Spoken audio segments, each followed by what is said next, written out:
Psychological abuse occurs when one's feelings, thoughts, preferences, desires, needs, and appearance or friendships are trivialized or made to appear inconsequential relative to the abusers.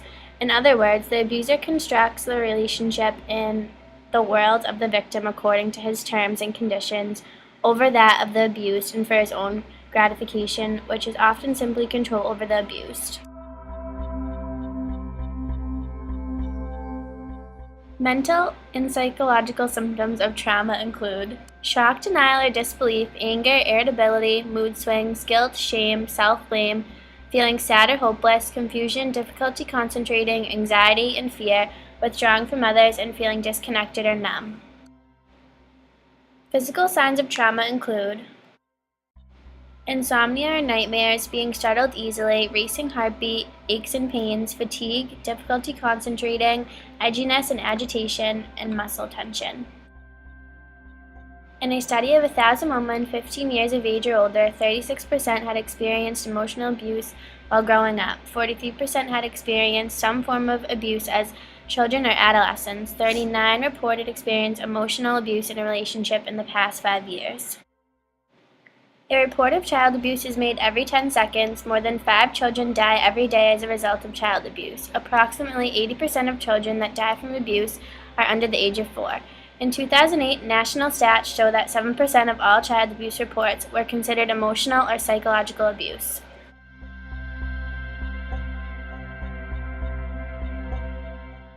Sexual abuse, a statutory offense that is a crime to knowingly cause another person to engage in an unwanted sexual act by force or threat.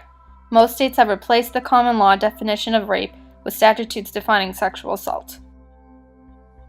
44% of victims are under 18, 80% are under 30. Every 2 minutes, someone in the United States is sexually assaulted, or 207,754 a year. 54% of offenses are not reported to the police. 97% of rapists will not spend a day in jail. 2/3 of assaults are committed by someone the victim knows. 38% of rapists know their victims. Sexual abuse in children. Touching sexual offenses include fondling, making a child touch an adult's sexual organs, and penetrating a child's vagina or anus, no matter how slight, with the penis or any object that doesn't have a valid medical purpose. Non-touching sexual offenses include engaging in indecent exposure or exhibitionism, exposing children to pornographic material, deliberately exposing a child to the act of sexual intercourse, and masturbating in front of the child. Sexual exploitation can include engaging a child or soliciting a child for the purposes of prostitution and using a child to film, photograph, or model pornography. These definitions are broad. In most states, the legal definition of child molestation is an act of a person, adult or child, who forces or threatens a child to have any forms of sexual contact or to engage in any type of sexual activity in the perpetrator's direction. In most cases, the perpetrator is male, regardless of whether the victim is a boy or girl. Heterosexual and gay men are equally likely to sexually abuse children. Those with a prior history of sexual victimization are extremely likely to be re-victimized. Some research estimates an increased risk of over 1,000%. What are the effects of sexual abuse? The effects of sexual abuse extend far beyond childhood. Sexual abuse robs children of their childhood and creates a loss of trust, feelings of guilt, and self-abusive behavior.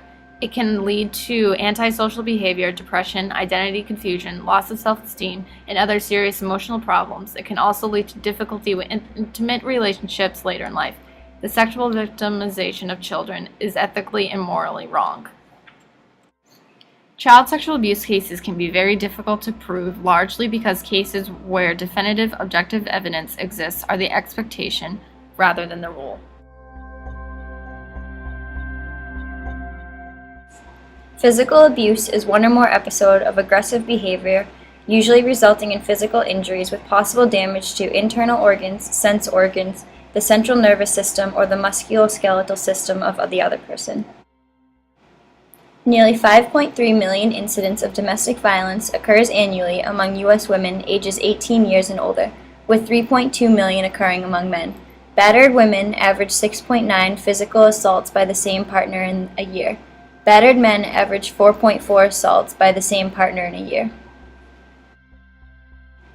Between 4 and 15% of people at the emergency room are there due to problems related to domestic violence, and unfortunately, even once there, most women do not directly note physical abuse as their complaint, and facts on physical abuse show that emergency room physicians fail to identify abuse in many cases. Data from a study documented that 23% of women presented 6 to 10 times before physical abuse was diagnosed. Another 20% sought medical attention on 11 occasions before a diagnosis of abuse finally was made. Effects of physical abuse include gunshot wounds, stab wounds, fractures, internal injuries, and loss of consciousness.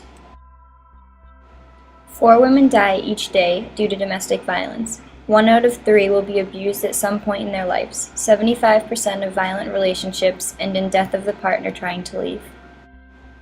On average, women will leave the relationship 7 times before leaving for good.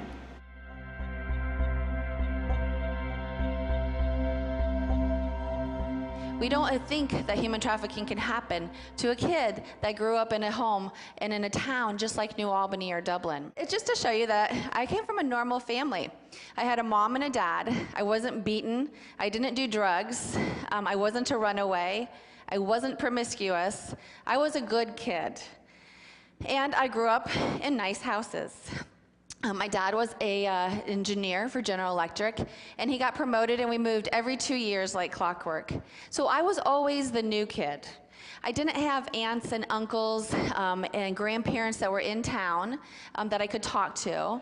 I didn't have teachers and friends that would say, oh, you know, Teresa's acting a little different. So here I am, 15 years old, and we just moved to this little town called Birmingham, Michigan. And I thought it was an amazing town. And I eventually got a crush on this boy, and he was different. So one day, I was going home after school, stopped by my locker, and he's standing there right by my locker.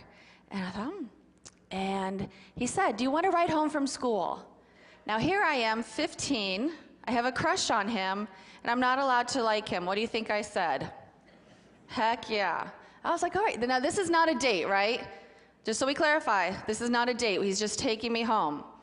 So we go out to his car, and he has a brand new black Trans Am. Does anybody remember those? Great. So I'm all excited, and we get in this car, and we pull out the wrong way out of the parking lot. I live to the left, and he pulled out to the right. And I said, wait, I live this way. And he said, I know, but I just need to go home and grab something. Now, red flags went off on my head. My parents had had lots of talks with me. But then I thought, Teresa, you're being silly.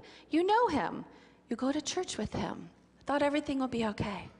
So we went to his house, and if you think my house looked big, it was a shack compared to his, and I was curious. And he said, do you want to come in? I just need to grab something. Now, more red flags went off, and I said all the right things. I said, no, my mom is waiting for me. I need to get home.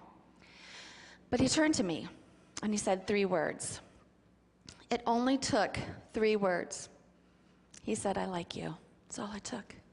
I ignored all those red flags that day, and I thought everything would be okay. But it wasn't, because all those red flags were right. What he did is very common even today. He showed me around. He offered me a pop. And unfortunately, that pop was laced with something, and I did not know that. I became very dizzy, and he proceeded to rape me. Now, when I went home that afternoon, I didn't rush and tell my mom, so I didn't say anything. I thought I'll just handle this on my own. But it got worse, because a couple days later, he came to me, and he had an envelope in his hands. And in that envelope were pictures. And he said, my cousins were there taking pictures, and they have a plan. And that plan is that you're going to earn these back or else. He said, we know where your dad works. We know where he lives. We're going to show them to your dad's boss, take them to his house. We're going to post them around school. Now, I was new there. I was trying to make friends. I figured my dad would get fired. And he said, we're going to show them to the priest at church, where I was really involved in. So to me, I thought I had no other options, no other alternatives, and I still had no idea what earn them back meant. What it meant was they would kill my brothers if I didn't do what I said. They would hurt my parents. They would call my room in the middle of the night and demand that I appear immediately for service. Now, I didn't put risque clothing on or do my hair or my makeup. I usually went in my pajamas, and I usually went barefoot so I could sneak out quietly. I would sneak out to another street in our subdivision where that Trans Am was waiting for me. And I didn't walk the streets and knock on car doors. I was taken to very beautiful upscale homes where they would usher me in these side doors, down the stairs, to these opulent areas where only men were allowed. There was always a bedroom, and I would be taken and locked away, sometimes tied up, sometimes tortured. And I was thinking the other day, wow, there was families upstairs, women and children. They must have heard my screams. This went on for 2 long years. I remember one night laying there, totally exhausted, just wanting to go home so I could get a few hours of sleep before I went to school the next day. And I remember laying there, and the door opened again. And I looked up, and it was my trafficker with an older gentleman. And he said something to me that nobody had ever said. He said, "What's your name?" Nobody ever asked me that. And I knew from experience I wasn't allowed to speak. I had done that one time. So I kept my eyes down, and I didn't look up. And he looked at the trafficker and said, "What's her name?" And the trafficker looked at him with disgust and said, "What does it matter? She has no name." Now to hear that, as a kid, as an adult, it breaks your soul. These guys were ruthless. You see, in our country, human trafficking is different. It's not the plantations and the brick workers and the brothels. It's called teen prostitution here. I remembered my worst night ever. I remember the night when I went out to meet that Trans Am, and it was a different driver. They kidnapped me, and they drove me very far away from home. They drugged me and beat me. When we stopped, we arrived at a little dingy diner motel in the inner city Detroit, the kind that's the L-shaped kind with the doors on the outside and the broken down cars, and there's always like a 24-hour diner on the end. I had never been to a place like that. They pulled me by my hair from the car to a little open motel room that was open, and 20 men waited for me. Here I was, the only girl, 16, in a sea of men. And that night, I was auctioned off to the highest bidder, over and over again until I passed out. When I woke up, I was naked and bleeding. I couldn't find my clothes. I didn't have any shoes. I didn't have any money. I didn't have any ID, and I had no idea where I was. Talk about total despair.